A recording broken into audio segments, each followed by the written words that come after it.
Good morning students. Good morning sir. आज आप chapter number 3 समतल में गति का दूसरा टॉपिक पढ़ोगे। पहले हमने पढ़ लिया था पोजीशन वेक्टर तक और डिस्प्लेसमेंट वेक्टर विस्थापन तक, ठीक है ना। तो उसके बाद आप सदिशों की समता के बारे में आपको बता दिया था हमने।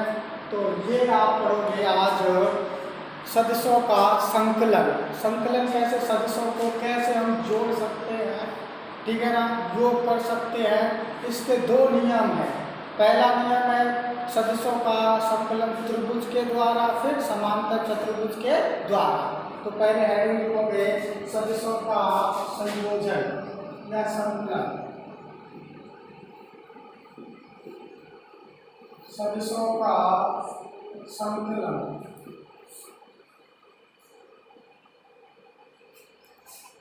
इसमें ग्राफीय विधि से पढ़ोगे।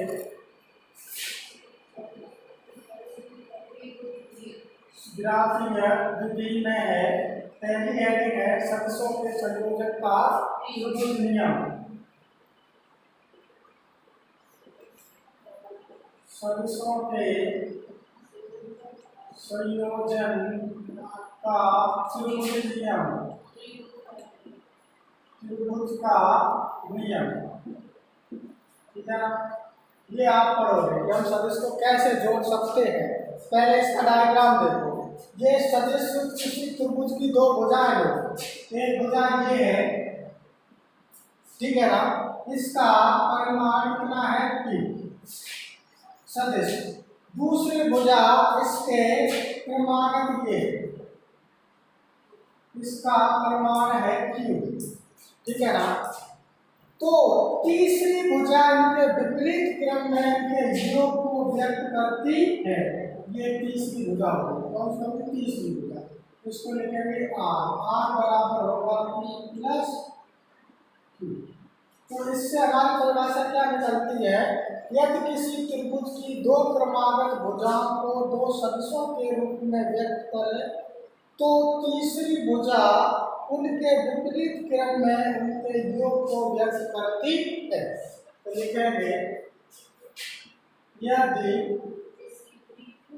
यदि किसी त्रिभुज की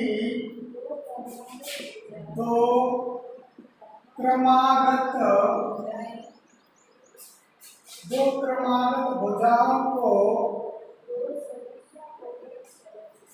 भुजाओं को दो सदिशों से व्यक्त करें तो तीसरी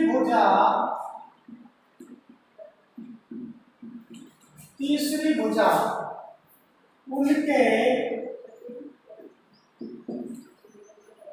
विपरीत क्रम में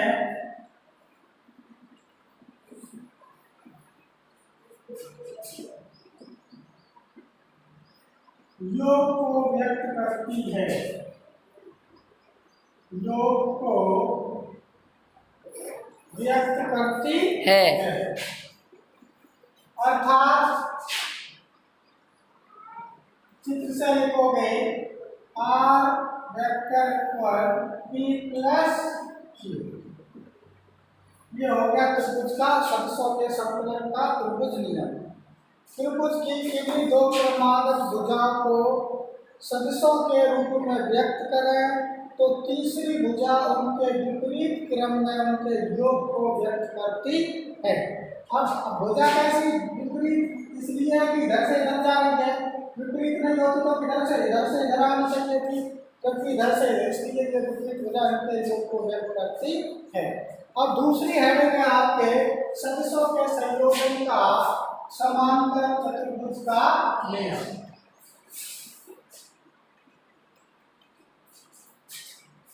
सदिशों के संयोजन का समांतर चतुर्भुज का नियम।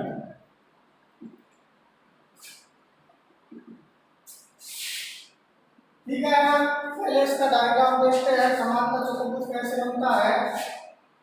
एक ये भुजा है, दूसरी भुजा ये।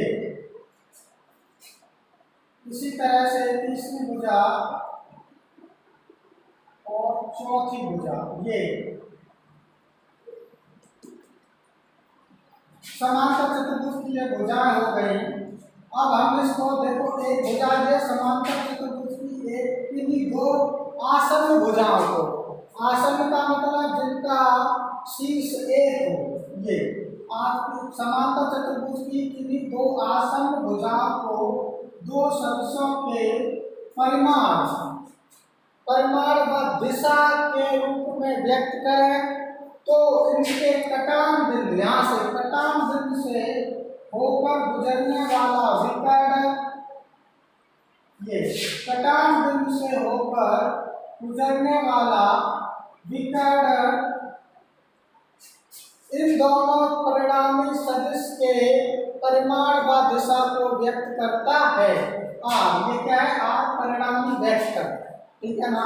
इन दोनों के सदिश को व्यक्त करता है। तो आप परिभाषा लिखोगे, समांतर चतुर्भुज की किन्हीं दो आसन्न भुजाओं को, समांतर चतुर्भुज की किन्हीं दो आसन्न भुजाओं को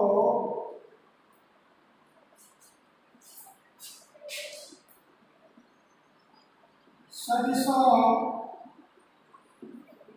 के परिमाण व दिशा के रूप में व्यक्त करें तो उनके कटान, यहाँ से कटान बिंदु से होकर गुजरने वाला विकर्ण, गुजरने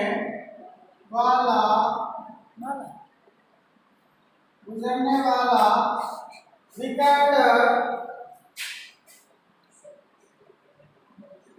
विकर्ण सदिश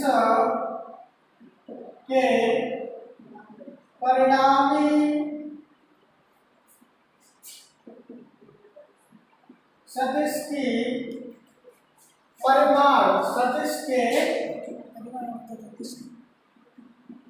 परिमाण तथा दिशा को व्यक्त करता है, दिशा को व्यक्त करता है, ठीक है ना। अर्थात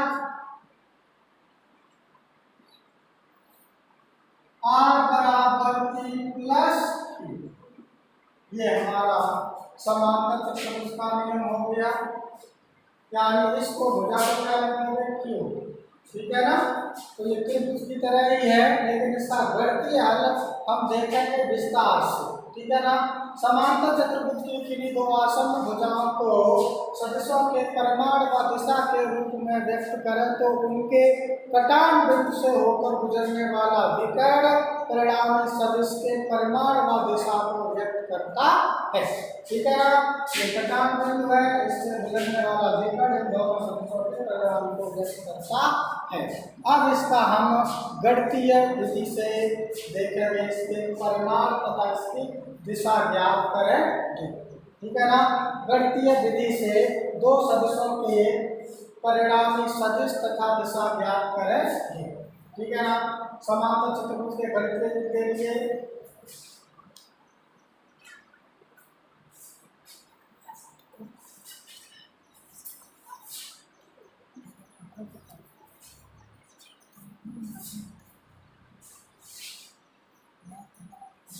लिखोगे है दो सदिशों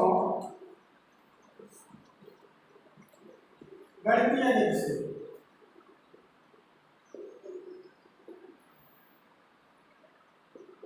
दो सदिशों के परिणामी सदिश R व दिशा ज्ञात करना, ठीक है, इसके लिए चित्र यही आपका काम करेगा। चित्र में हम ओ ए बी सी, ठीक है ना। चित्र में क्या करेंगे, इसको हमने का दे दिया और ओ ए भुजा को आगे बढ़ाया और बिंदु बी से ओ ए भुजा पर एक हमने लंब डाला, इसका नाम दिया एन। बी एन लंब क्या दिया, तो हम लिखेंगे भुजा ओ ए को आगे बढ़ाया तथा बी से लंब बी एन डाला।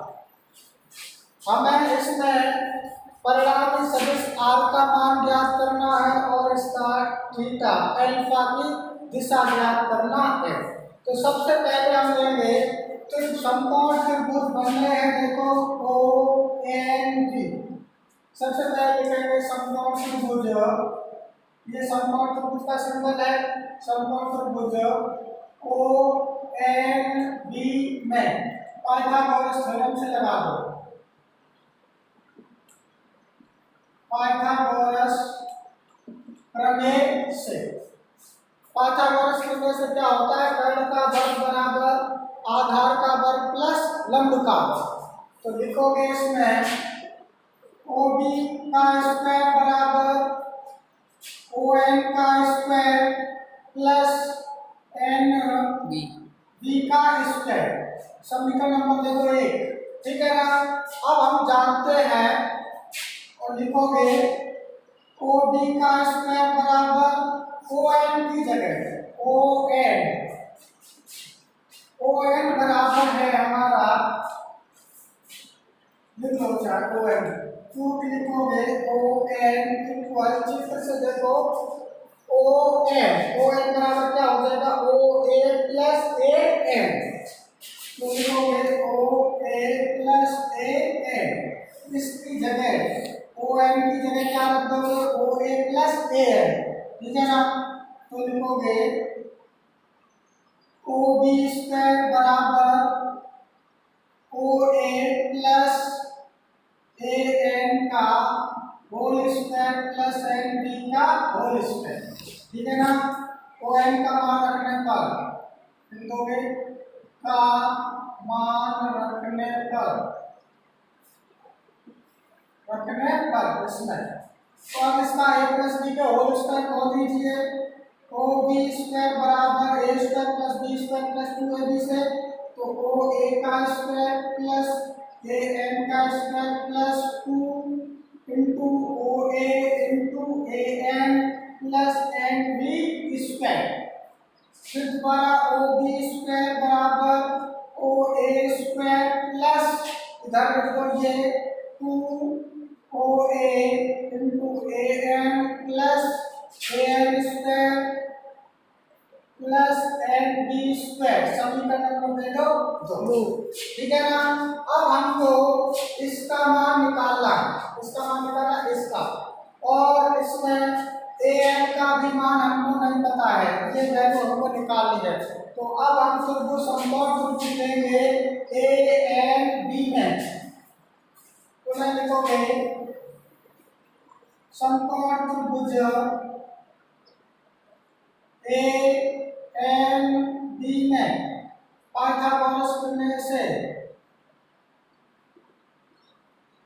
पाइथागोरस प्रमेय से लिखोगे ए बी स्क्वायर बराबर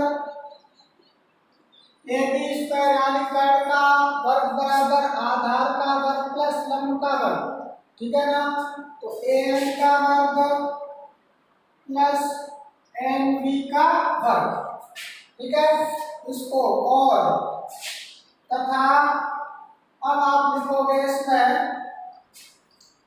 हमको भुजा कौन से निकालनी है ए एन की वैल्यू कैसे निकालेंगे, इसमें हम त्रिकोणमिति के अनुपात लगाएंगे जिसमें हमारा आधार और कैड आए, तो तो आधार कर्ण किसमें आता है? cos थीटा में। तो आप क्या लिखोगे? cos थीटा, यहाँ थीटा एंगल ले दो आप। cos थीटा इक्वल क्या होता है? आधार बटे कर्ण। तो आधार कितना है इसमें? an बटे कर्ण कितना है? ab। तो हमारा यहाँ से आपको मिला an बराबर ab cos थीटा। ये समीकरण आ गया अपना तीसरा। समीकरण 3 का मान यानी इसकी जगह an और an square plus nb square और an की जगह आप रख दो समीकरण 3 का मान समीकरण 2 में रखने पर। लिखोगे समीकरण 3 का मान समीकरण 2 में रखने पर, तो आप लिखोगे OB square equal OA square plus 2OA और AN की जगह क्या लिखोगे? AB cos theta, AB cos theta plus AN BN square की जगह क्या लिखोगे? AB square plus AB square. अब इसको एक साथ लिख लो। OB स्क्वायर बराबर OA square plus AB square plus 2OA into AB cos theta. अब हम चित्र से इसकी वैल्यू रख देंगे। समीकरण देखोगे नंबर आ गया 4। चित्र से देखो, चित्र से लिखोगे OB बराबर क्या है? OB बराबर वेक्टर R, ठीक है ना? यदि OB बराबर क्या है? वेक्टर R और OA बराबर क्या है? वेक्टर P, ठीक है ना? और AB बराबर क्या है? Vector Q। OAAB है, इसके मान समीकरण दे दो इसको 5। समीकरण 5 का मान समीकरण 4 में रखने पर, समीकरण 5 का मान समीकरण 4 में रखने पर, समीकरण 4 में रखोगे OB की जगह क्या लिखोगे? R स्क्वायर बराबर OA की जगह P square plus Q square plus 2PQ cos theta, 2PQ cos theta. अब परिणामी वेक्टर आपके आ गया, परिणामी सदिश R बराबर रूट इधर लगा दीजिए P square plus Q square plus 2PQ cos theta. ये आपका परिणामी सदिश का मान आ, ठीक है ना? इसी तरह से इसकी दिशा ज्ञात करोगे। दिशा यहाँ देख लीजिए, परिणामी सदिश की दिशा, परिणामी सदिश की दिशा, दिशा हम जानते हैं tan अल्फा। क्या मान निकालोगे? tan अल्फा, tan अल्फा बराबर हमारा क्या होता है? tan थीटा को कॉन्वेक्स में पढ़ चुके। tan थीटा बराबर होता है लंब बटे आधार। लाल बटे कत्ता से निकाल दो, क्या हो जाएगा? लंब बटे आधार। तो लंब कितना है हमारा? BN कितना है? BN आधार कितना है? ON। अब हमको BN नहीं पता है, ठीक है ना? BN, तो BN में वो त्रिकोणमिति का अनुपात लगाओ जिसमें लंब और कर्ण आ जाए। लंब कर्ण किसमें आता है? पहले अनुपात में आता है sin थीटा। sin थीटा बराबर क्या होता है? लंब बटे कर्ण। तो आप लिखोगे इसको चूंकि sin थीटा बराबर लंब यानी NB या BN बटे AB क्या है? कर्ण। तो यहां से हमको BN बराबर क्या मिला? A B sine theta, A B sine theta. अब बी एन का मान और ओ एन का मान हम लिख देंगे इसमें, ठीक है। तो टेन अल्फा बराबर बी एन का मान A B sine theta plus इसको लिखोगे ओ ए, क्या लिखोगे ओ ए प्लस ए एन, ठीक है। अब A B O A N का मान रख दोगे, ए एन का मान हमने निकाला था ए बी कॉस थीटा यानी क्यू कॉस थीटा, तो इनकी सबकी वैल्यू लिख दो। टेन अल्फा बराबर ए बी का मान कितना है P Q, Q sine theta बटे पी प्लस ए बी की जगह क्यू कॉस थीटा। ये आपका परिणामी सदिश की दिशा आ गई। इसको हम अल्फा बराबर लिख सकते हैं, अल्फा बराबर टेन इनवर्स कोष्टक में क्यू साइन थीटा बटे P plus Q cos theta. ये इसके यहाँ से इसकी डायरेक्शन आ जाए, ठीक है ना। एक बार फिर समझ लीजिए अच्छे से इसको। हमको परिणामी दो सदिशों का परिणामी सदिशार एवं दिशा ज्ञात करनी है। तो हमने ये समांतर चतुर्भुज है, समांतर चतुर्भुज की ओ ए भुजा को आगे बढ़ाया और बी से इस पर लंब डाला, ठीक है ना। बाकी सब विलोप कर दिया। हमने सबसे पहले समकोण त्रिभुज लिया ओ एन बी में। हम जानते हैं पाइथागोरस प्रमेय से क्या होता है, कर्ड स्क्वायर बराबर आधार स्क्वायर प्लस लंब स्क्वायर। तो कर्ड स्क्वायर यानी ओ डी स्क्वायर बराबर O N square plus N B square, ठीक है ना। O N square plus N B square लिख दिया। अब हम जानते हैं ओ एन की वैल्यू, ओ एन की वैल्यू हमको पता है ओ ए प्लस ए एन। तो ओ ए तो हमें पता है टी है, लेकिन ए एन को नहीं पता है। तो त्रिकोणमितीय अनुपात के अनुसार से हम ए एन की वैल्यू निकाल लेंगे। ए एन की वैल्यू आई थी ए बी कॉस थीटा, फिर ओ ए इसका मान इसमें रख दोगे, आपका समीकरण आ गया ओ बी स्क्वायर बराबर O A square plus A B square plus 2a A B cos theta. समीकरण नंबर 4। अब चित्र से देखकर इनके जो वेक्टर हैं सदिश हैं उनके मान रख दिए, तो आपका परिणामी वेक्टर निकला r बराबर root p square plus q square plus 2 cos theta.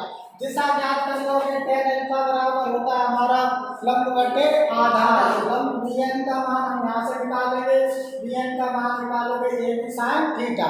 तो इसकी वैल्यू करते हैं Q sine theta plus Q cos theta और अल्फा बराबर करो तो tan inverse Q sine theta upon Q plus Q sine theta, ठीक है ना। आज के लिए इतना ही, बस अच्छे से समझिए इसको।